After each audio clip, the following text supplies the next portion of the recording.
जी, अस्सलाम वालेकुम वरहमतुल्लाह।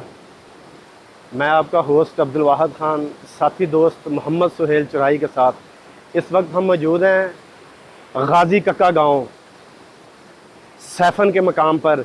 ये सामने देख रहे हैं बीआरबी नहर है, ये सारी जो पाकिस्तान की दफाई नहर है। सियालकोट से इस तरफ से, सियालकोट की तरफ से ये नहर आ रही है। तो हम मौजूद हैं गाज़ी कक्का सैफन के मकाम पर। तो यहाँ से खेतों को पानी देने के लिए बीआरबी नहर से पानी जो है ये देखें आगे ट्रांसफ़र किया गया है खेतों को।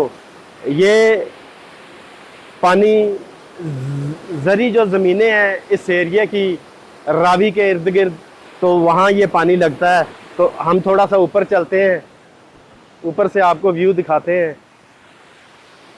कि ये देखें कि ये महकमा नहर ने, कैमरामैन अगर ऊपर आए तो आपको ज़रा ज़्यादा इजीली ज़रा हम लोग दिखा सकेंगे कि ये एक मशीनरी लगी हुई है यहाँ पानी को रोकने के लिए कि कितनी मिकदार में पानी छोड़ना है, कितनी ज़रूरत है पानी की। तो ये महकमा नहर ने एक सिस्टम बनाया हुआ है सैफन के मकाम पे। अब आपको बीआरबी नहर का भी व्यू, मेरा ख्याल है बहुत प्यारा व्यू नज़र आएगा ये बीआरबी नहर का।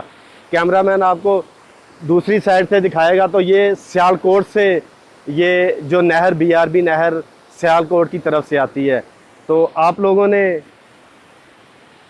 बीआरबी नहर सैफन से हमारे साथ रहना है, आपने कहीं जाना नहीं आज।